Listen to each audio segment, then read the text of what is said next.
Hello students, Miraj maths कॉर्नरमध्ये तुम्हा सर्वांचं स्वागत आहे. आज आपण बघत आहोत पिंपरी चिंचवड पोलीस शिपाई भरतीचा प्रिव्हियस इयर क्वेश्चन पेपर.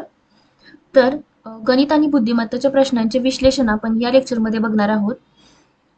त्याचप्रमाणे जर तुम्हाला विविध शहराच्या जर प्रिव्हियस इयर क्वेश्चन पोलीस भरती प्रिव्हियस इयर क्वेश्चन पाहायचे असतील तर आपल्या चॅनलवरती प्लेलिस्टमध्ये जाऊन चेक करा पोलीस भरती PYQ. त्याच्यामध्ये तुम्हाला वेगवेगळ्या भागातील प्रश्नांचे विश्लेषण केलेले तुम्हाला दिसेल. ठीक आहे, तर बघूयात प्रश्न काय आहे. अंकमालिका पूर्ण करायची आहे तुम्हाला. 11, 23, 35, 47, 59 आणि प्रश्नचिन्ह. आता 11 आणि 23 मध्ये कितीचा फरक आहे बघा. 11 मध्ये जर आपण 12 मिसळले तर किती येतात? 23 येतात. नंतर 23 मध्ये जर पुन्हा 12 मिसळले तर किती येतात? 35 येतात. त्याचप्रमाणे याच्यामध्ये 12 मिसळा किती येतात? 47 येतात. आणि 47 मध्ये जर आपण 12 मिसळले तर किती येतात बघा? 59 येतात. त्याप्रमाणे जर आपण इथं 12 मिसळले, 59 मध्ये जर 12 मिसळले तर किती येतात? 9, 2, 11, 5, 6 आणि 7, 71. आणि 71 मध्ये पुन्हा जर 12 मिसळले तर किती येतात? 83. म्हणजे 71, 83 हे काय असणार आहे? तुमचं ऑप्शन असणार आहे, उत्तर येईल. ठीक आहे, नेक्स्ट बघा. लोणावळा येथे गेलेल्या 25 लोकांचा एकूण खर्च 7,575 रुपये झाला तर प्रत्येक व्यक्तीचा खर्च किती? टोटल खर्च किती झालेला आहे? 7,575 रुपये. असे किती लोक आहेत? 25 लोक आहेत. त्याच्यावरून जर त्याला भागलं तर आपण काय भेटणार आहे? एका व्यक्तीचा खर्च भेटणार आहे. म्हणजे 25 एके 25, 25 त्रिक 75. नंतर इथं 7 घेतला, पण 7ला 25 न भाग जातो का? नाही जात, म्हणजे 0 झाला. आणि वरचा 5 घेतला तर 25 त्रिक 75, म्हणजेच 303 हे तुमचं काय असणार आहे? उत्तर. बरेच लोक डायरेक्ट काय करतात? 25 त्रिक 75 आणि 25 त्रिक 75 ऑप्शन 1 लिहितात, पण हा ऑप्शन येणार नाही. भागाकार करताना व्यवस्थित भागाकार करायचा. जर कन्फ्युजन होत असेल तर सरळ असा भागाकार करा. पहिले दोन 75, 25 त्रिक 75 येईल. नंतर 0 झाला इथं, हे डबल 0. नंतर हा 7 फक्त खाली घ्यायचा आहे. 25 न 7ला भाग जात नाही, त्याच्यामुळे 0 आला. आणि नंतर 5 घ्या, नंतर 25 त्रिक 75 येईल. म्हणजे 303 हे उत्तर येणार आहे. ठीक आहे, नेक्स्ट बघा. एका रांगेत मधल्या मुलाचा क्रमांक 15वा असल्यास रांगेत एकूण मुले किती? अगदी सोपं आहे. 15 गुणिले 2 30 वजा 1 29 हे उत्तर असेल. कसं आलं? आता मधल्या मुलाचा क्रमांक किती आहे? 15वा. म्हणजे त्याच्यावरती 14 असणार, खाली 14 असणार, आणि हा मधला एक 14 14 28 आणि हा मधला एक 29.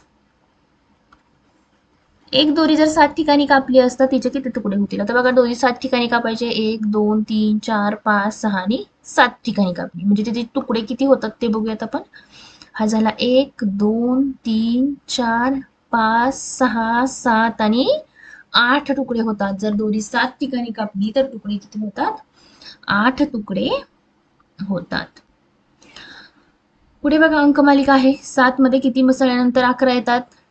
7 आणि 4 11. नंतर 11 मध्ये किती मिसळल्यानंतर 13 येतील? 2. 13 मध्ये 4 मिसळा 17 येतील. 17 मध्ये 2 मिसळा, म्हणजेच 19 मध्ये पुन्हा अल्टरनेट 4 2 4 2 मिसळायचे, म्हणजे इथं किती येईल?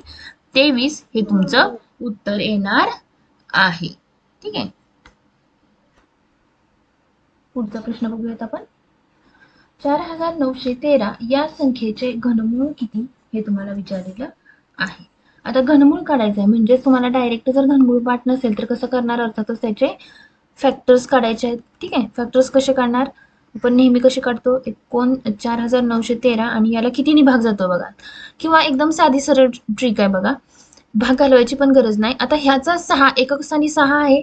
6ला जर 3 वेळा गुणलं, 6 6 36 गुणिले 6, म्हणजे शेवटी 6च येणार आहे, पण आपल्याला एकक स्थानी काय पाहिजे? 3 पाहिजे. ठीक आहे, नंतर इथं बघा 7चा वर्ग 49 आणि 49 गुणिले 7 केल्यानंतर 9 7 63 येतो, म्हणजे एकक स्थानी हे येण्याची पॉसिबिलिटी आहे. 9 9 81 आणि गुणुले 9, पुन्हा 9 येतं एकक स्थानी, म्हणजे हे पण येऊ शकत नाही. 3 त्रिक 9, 9 गुणुले 3 27 येते, एकक स्थानी 7 येतं. म्हणजे जर 3 वेळा त्या संख्यांचा गुणाकार केला तर एकक स्थानी काय येतं? 3 यायला पाहिजे, पण ह्याच्या कशातच येत नाही. त्याच्यामुळे ऑप्शन 2 हे तुमचं उत्तर असणार आहे. 49 भागिले 0.07. 49ला जर 0.07 ने भागलं तर इथले 2 दशांश घर गेल्यानंतर इथं काय होतील? 2 शून्य जातील.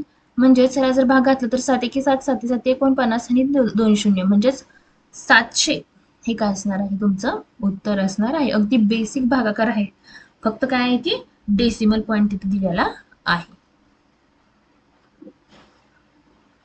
8, 12 आणि 15 यांचा लसावी काढायचा आहे. लसावी कसा काढतो? आपली बेसिक मेथड काय आहे की पहिल्यांदा कोणत्या कॉमन नंबरनी भाग जातो बघा. 2नी कशाला भाग जातो? 2 चौक 8, 2 सख्खी 12 आणि 15ला तर जात नाही, त्याच्यामुळे 15 आहे असं घेतलं. नंतर बघा कितीने जातो? 3ने जातो का? 4 आहे असं घ्या. 3 2 6 आणि 3 5 15. नंतर कितीने जातो? 2नी जातो. 2 2 4, 2 2 आणि इथं 5. नंतर कितीने जातो बघा? 2 न जातो. 2 2 2 2 आणि इथं 5 आणि नंतर कितीने जाईल? 5 न जाईल. ठीक आहे, म्हणजे कसं येईल बघा, तुमचा लसावी कसा असणार आहे? 2 गुणिले 3 गुणिले 2 गुणिले 2 गुणिले 5 म्हणजे 3 2 6, 6 2 12, 12 2 24 आणि 24 5 120 हा काय असणार आहे? लसावी असणार आहे. 8, 12 व 15 यांचा लसावी 120 असणार आहे. नेक्स्ट बघा, 6 संख्यांची सरासरी 64.5 आहे. म्हणजे 6 संख्यांची सरासरी 64.5 गुणिले 6. 6 पंचे 30, 6 चौक 24 आणि 27, 6 6 36, 38 झाली आणि इकडून एक पॉईंट म्हणजेच 387 ही काय झाली? 6 संख्यांची बेरीज झाली. 7वी संख्या किती आहे त्याच्यामध्ये? 96 आहे. 483 काय झाली? 7 संख्यांची बेरीज झाली. तर काय विचारले? 7 संख्यांची सरासरी किती विचारले. म्हणजेच काय करावं लागेल तुम्हाला? टोटल 7 संख्यांची बेरीज किती आहे? 483. त्याला 7ने भागावं लागेल. 7 सख्ख 42 म्हणजे इथं राहिले 6, 7 9 63 म्हणजेच 69 हे काय असणार आहे? तुमचं उत्तर असणार आहे. ठीक आहे, अगदी सोपं आहे. फक्त काय केलं की 6 संख्यांच्या सरासरीवरून त्यांची बेरीज काढली आणि त्या बेरजेमध्ये जर 7वी संख्या मिसळली तर तुम्हाला 7 संख्यांची बेरीज येईल आणि त्या बेरजेला जर पुन्हा 7 न भागले तर तुम्हाला काय येणार आहे? त्याची सरासरी येणार आहे. पुढचा प्रश्न बघूयात आपण. एका वर्तुळाची त्रिज्या ही 14 सेंटीमीटर आहे तर त्या वर्तुळाचे क्षेत्रफळ किती? त्रिज्या किती आहे? 14 सेंटीमीटर आहे. म्हणजेच r बरोबर किती आहे? 14 आहे. त्याचं क्षेत्रफळ किती येईल? पाय r चा वर्ग येईल. म्हणजे पाय किती? 22/7 गुणिले r चा वर्ग म्हणजेच काय? 14 गुणिले 14 येईल. 7 1 7, 7 2 14, 22 2 44 गुणिले 14 येईल. 44 गुणिले 14 केल्यानंतर किती येतं? 14 चौक 56, 56 अधिक 5 केल्यानंतर किती येतं? 61 म्हणजे 661 हे काय येणार आहे? चौरस सेंटीमीटर एवढं काय असणार आहे? त्या वर्तुळाचं क्षेत्रफळ असणार आहे. पुढचा प्रश्न बघूयात आपण. एक काम 12 माणसे 20 दिवसात करतात तर तेच काम करण्यासाठी 15 माणसे किती दिवस घेतील? आता काय इथं माणसे आणि दिवस यांचं रिलेशन कसं आहे की इनव्हर्स रिलेशन आहे. म्हणजे जर माणसांची संख्या वाढली तर दिवस काय लागतील? कमी लागतील. म्हणजेच 12 माणसे आणि 15 माणसे यांचं रिलेशन कसं असणार आहे? 12चे आपण दिवस खाली लिहिणार कारण हे इनव्हर्स प्रपोर्शन आहे आणि इथं काय लिहिणार? x लिहिणार. म्हणजे याचा जर तिरकस गुणाकार करायचा झाला तर कसा कराल तुम्ही? याचा आणि याचा तिरकस गुणाकार करा. 12 गुणिले 20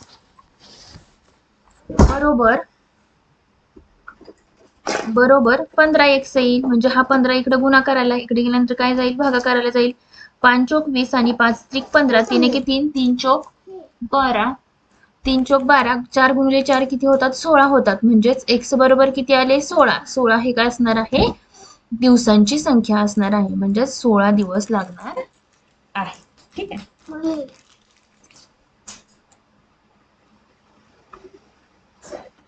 पुढचा प्रश्न बघूयात आपण.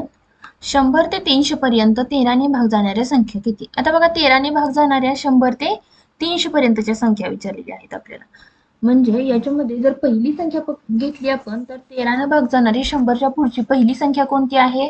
तर 104 आहे. आपल्याला सूत्र माहिती आहे की an बरोबर a plus n minus 1 into d. म्हणजे हे कशाचं आहे? अरिथमेटिक प्रोग्रेशनचं सूत्र आहे. ठीक आहे. तर आता बघा याच्यामध्ये पहिली संख्या कोणती आहे? 104 आहे. शेवटची संख्या 300च्या आधीची अशी कोणती संख्या आहे की ज्याला 13ने भाग जातो? तर 299 ही आहे. ठीक आहे. आणि ह्या म्हणजेच ह्या सगळ्या संख्यांमध्ये फरक कितीचा असणार आहे? 13चा असणार आहे. ठीक आहे. आता ह्या जर व्हॅल्यू आपण फॉर्म्युल्यामध्ये ठेवल्या तर कशा येतात बघा. an बरोबर किती आहे? 299 बरोबर a किती आहे? 104 अधिक n किती आहे माहित नाही, किती संख्या आहेत ते माहित नाही आणि d माहिती आहे 13 आहे. म्हणजेच 299 बरोबर 104. आता इथं 104 अधिकला इकडे गेल्यानंतर काय होईल, वजाला जाईल. म्हणजे आपण जर हे 299 वजा 104 लिहिलं आणि इथं 13 ब्रॅकेटमध्ये n वजा 1 लिहिलं. आता 299 वजा 104 केल्यानंतर किती येतात बघा, 5, 9 आणि 1, 195 येतात बरोबर. आता हा 13 इकडे गुणाकाराला, इकडे गेल्यानंतर होईल भागाकार आणि इथं n वजा 1 राहील. 13 एके 13, 13 एके 13, 6, 13 पाचे 65. म्हणजेच काय आलं, बरोबर 15 आलं. म्हणजे हा वजा 1 आहे तो इकडे गेल्यानंतर काय होईल, अधिक 1 होईल. म्हणजे n बरोबर किती झाला, 16 झाला. म्हणजेच 100 ते 300 पर्यंत 13 ने भाग जाणाऱ्या संख्या किती आहेत, तर 16 संख्या आहेत असं तुम्ही इथं म्हणू शकता. ऑप्शन लिहायचं चुकलेलं आहे इथं टाइप करताना, त्याच्यामुळे तुमचं उत्तर काय असेल, 16. म्हणजेच 13 ने भाग जाणाऱ्या संख्या किती असणार आहेत, तर 16 संख्या असणार आहेत. नेक्स्ट बघा, वडील व मुलगी यांच्या वयाचे गुणोत्तर 5:3 आहे. त्यांच्या वयांची बेरीज 72 येते, तर वडिलांचे वय किती. आता बघा, वडिलांचे वय किती असणार आहे, 5x आणि मुलीचे वय किती, 3x आहे. त्यांच्या वयांची बेरीज केली तर किती येते, 72 येते. म्हणजे 5 अधिक 3 किती, 8x बरोबर 72 झालं. x बरोबर 72 भागिले 8, 8 एके 8, 8 9 72 येईल. म्हणजेच x बरोबर किती आला, 9 आला. 8 9 72, x बरोबर 9 आला. आता काय विचारलंय की वडिलांचे वय किती. वडिलांचे वय किती आहे, 5च्या प्रमाणात आहे. म्हणजेच 5x हे काय होतं, वडिलांचं वय होतं 5x. म्हणजेच 5 गुणिले 9, 45 हे काय असणार आहे, वडिलांचे वय असणार आहे. पुढे बघा, ताशी 84 किलोमीटर वेगाने धावणारी 500 मीटर लांबीची आगगाडी 900 मीटर लांबीच्या बोगद्यास किती कालावधीत ओलांडते. आता बघा, इथं काय किलोमीटर मध्ये दिलेला आहे, काय दिलेला आहे, स्पीड जो आहे, वेग, तो किलोमीटर मध्ये दिलेला आहे. म्हणजेच त्याला काय करावं लागेल, मीटर प्रति सेकंदामध्ये कन्वर्जन करावं लागेल. म्हणजेच किलोमीटरचे मीटर मध्ये करताना 1000 ने गुणतात आणि तासाचे सेकंदामध्ये करताना 3600 ने गुणतात. म्हणजे हे कशामध्ये आलं, मीटर प्रति सेकंदामध्ये आलं. ठीक आहे. म्हणजेच इथं बघा कितीने भाग जातो आता, 6 6 36, 6 एके 6 खाली राहतात 2, 6 चोक 24, म्हणजेच 140/6. जर दोन्ही घातलं तर 2 आणि 2 म्हणजे 70/3 हा काय झाला, त्याचा वेग झाला. मीटर प्रति सेकंद हा वेग झाला. आता बघा, 500 मीटर लांबीची आगगाडी आहे आणि 900 मीटर लांबीचा बोगदा आहे आणि काय विचारलाय, वेळ विचारलाय. वेळेचं सूत्र काय आहे की अंतर, टोटल अंतर किती, गाडीची लांबी आणि बोगद्याची लांबी भागिले वेग किती आहे तुमचा, 70/3 आहे. म्हणजेच 9 5 किती होतात, 14, 1400 भागिले 70 हा भाग आला इकडं आणि हा जाईल गुणायला. हा 0 ला हा 0 गेला, 7 2 14, म्हणजेच 20 गुणिले 3 60 सेकंद एवढा काय लागतो, कालावधी लागतो असं इथे तुम्ही म्हणू शकता. कसं केलं बघूयात, रिवाइज करूयात आपण. ताशी वेग किती आहे, 60 किलोमीटर प्रति तास आहे, 60 किलोमीटर प्रति तास. पण आपल्याला लांबी बोगद्याची आणि आगगाडीची लांबी मीटर मध्ये दिली आहे. म्हणजेच तुम्हाला जो वेग आहे त्याचं कन्वर्जन मीटर प्रति सेकंदामध्ये करावं लागेल. म्हणजेच काय करणार मी, किलोमीटरचं मीटरमध्ये करताना 1000 ने गुणणार आणि तासाचं सेकंदामध्ये कन्वर्जन करताना 3600 ने गुणणार. म्हणजेच मला वेग भेटला 70/3 मीटर प्रति सेकंद आणि वेळ काढायचा आहे. म्हणजे काय करणार, टोटल अंतर भागिले वेग करणार. ठीक आहे. म्हणजेच तुमचं उत्तर काय येईल, वेळ किती लागेल, तर 60 सेकंद एवढा वेळ लागणार आहे. ठीक आहे.